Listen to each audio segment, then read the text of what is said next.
ધારાગીરીમાં હૃદયદાવક ઘટના સામે આવી છે। બંધ કારમાં બે ભાઈઓ ગૂંગળાયા। નમસ્કાર દર્શક મિત્રો, તમે જોઈ રહ્યા છો સાયકલ વિડિયો સંચાલિત ચટપટ ન્યૂઝ અને નવસારી લાઈવ। નવસારી ગ્રામ્ય વિસ્તારમાં આવેલા ધારાગીરી ગામમાં આજે એક અત્યંત આઘાતજનક અને કાળજું કંપાવી દે તેવી ઘટના સામે આવી છે। ગામમાં પાર્ક કરેલી એક જૂની બંધ કારમાંથી બે સગા માસૂમ ભાઈઓને બેભાન હાલતમાં મળી આવ્યા હતા, જેને તાત્કાલિક કિજર હોસ્પિટલ ખાતે ખસેડવામાં આવ્યા હતા। તબીબોએ તેમને મૃત જાહેર કર્યા છે। પ્રાથમિક દ્રષ્ટિએ આ ઘટના અકસ્માત લાગતી હોવા છતાં મૃતક બાળકોના પરિવારજનોએ સગા સહોદરની માતા પર હત્યાની ગંભીર આરોપ લગાવવામાં આવ્યા છે। આ મામલે ગ્રામ્ય પોલીસ દ્વારા હાથ ધરવામાં આવે છે।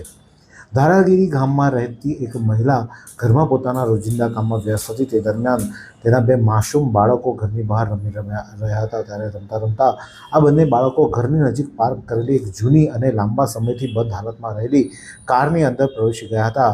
કોઈ કારણોસર કારનો દરવાજો લોક થઈ જતા બંને માસૂમો અંદર જ અટવાઈ પડ્યા હતા। આ તરફ માતા ઘરકામમાં મશગુલ હોવાથી તેને બાળકો ક્યાં છે તેની કોઈ જાણ ન હતી।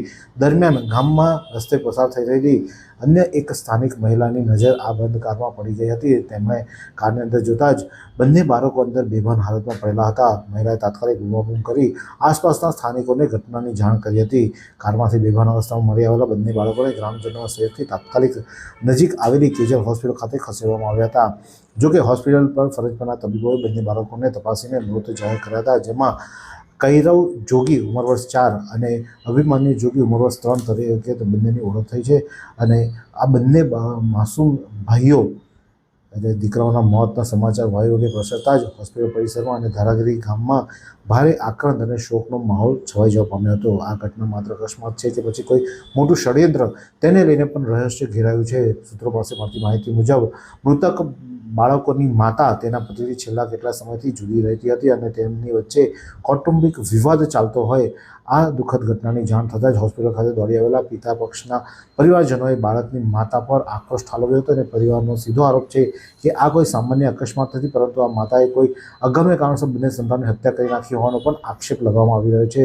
જોકે સ્થાનિકો દ્વારા નવસારી ગ્રામ્ય પોલીસને જાણ કરવામાં આવી હતી અને ઘટના સ્થળે માહિતી મળતા ગ્રામ્ય પોલીસ કાફલો તાત્કાલિક હોસ્પિટલ ખાતે આવ્યો હતો અને ત્યારબાદ ઘટના સ્થળે ગઈ અને તપાસ હાથ ધરવામાં હતી। માસૂમ ભાઈઓ કૈરવ અને અભિમન્યુના મૃતદેહનો કબજો મેળવી પોલીસ દ્વારા તેમના મૃતદેહને પીએમ માટે સિવિલ હોસ્પિટલ ખાતે ખસેડવામાં આવ્યો છે। પરિવારના ગંભીર આરોપ અને શંકાના આ સંજોગોને ધ્યાનમાં રાખીને પોલીસે તમામ દિશાઓના કાયદેસરની તપાસ હાથ ધરવામાં આવી છે। બાળકોના મોતનું કારણ ગુંગળામણના કારણે થયું કે અન્ય કોઈ કારણે, તે પીએમ રિપોર્ટ આવ્યા બાદ સ્પષ્ટ થશે। ત્યારે આ જ પ્રકારના અવનવા સમાચાર માટે જોતા રહો સાયકલ વિડિયો સંચાલિત ઝટપટ ન્યૂઝ અને નવસારી લાઈવ।